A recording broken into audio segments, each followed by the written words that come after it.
అందరికీ ఆంటీకి thank you so much.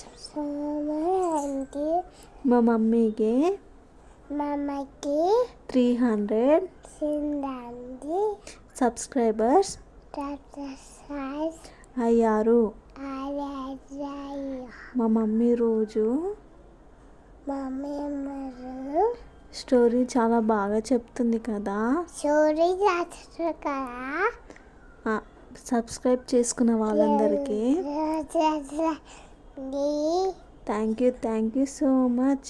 Thank you so much. నిత్య ప్రియ ఇద్దరు మాట్లాడుకుంటారు. ఏంటి ప్రియ అలా అన్నావు అని నిత్య అంటుంది. మరి వదిన ఇద్దరి మధ్యలో ఏం లేదు, ఎందుకు ఎక్కువగా థింక్ చేస్తున్నావు వదిన అని ప్రియ అంటుంది. జస్ట్ కిడ్డింగ్ అంతే ప్రియ అని నిత్య అంటుంది. సర్లే కానీ అన్నయ్య ఎప్పుడు వస్తాడు వదిన అని ప్రియ.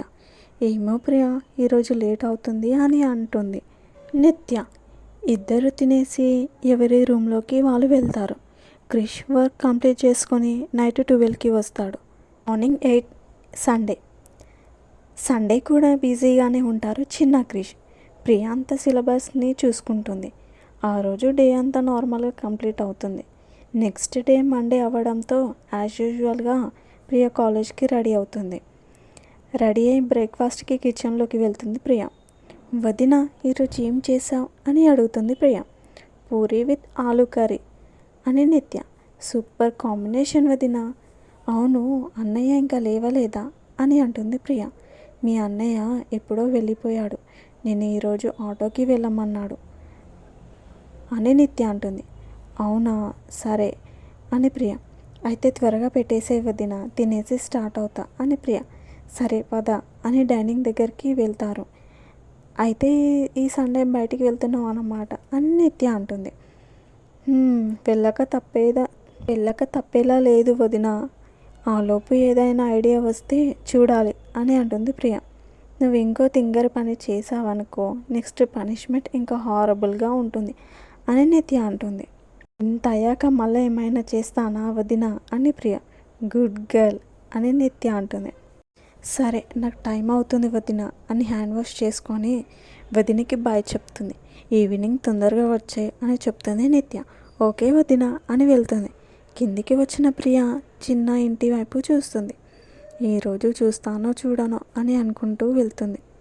మళ్ళీ రియలైజ్ అయ్యి అందుకే ఈ బాధ భరించలేకనే హాస్టల్లో ఉండి చదువుకునేదాన్ని.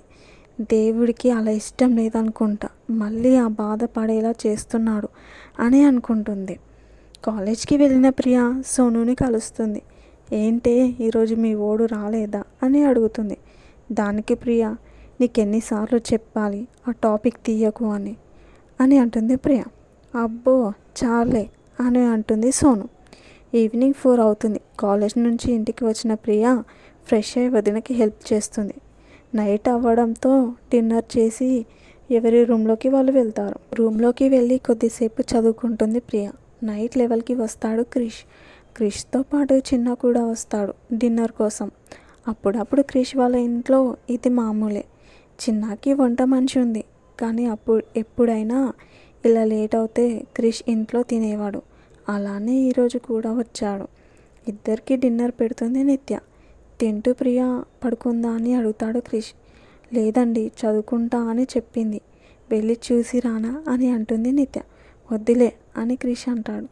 సరే అని ఊరుకుంటుంది.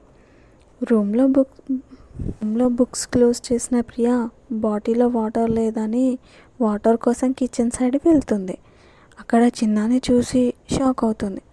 ఇంకా పడుకోలేదా అని క్రిష్ ప్రియని చూసి అంటాడు.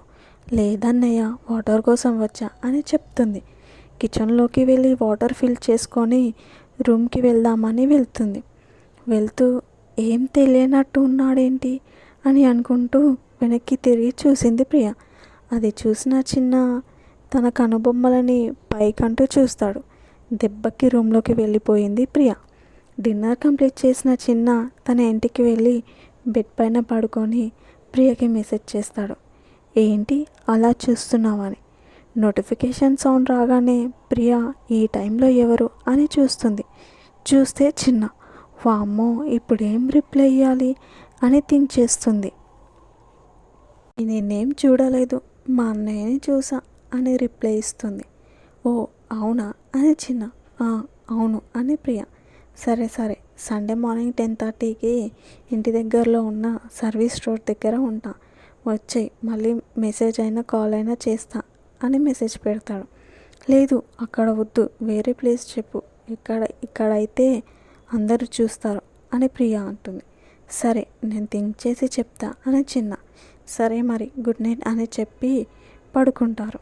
తర్వాత ఏం జరిగిందో నెక్స్ట్ పార్ట్ కోసం వెయిట్ చేయండి.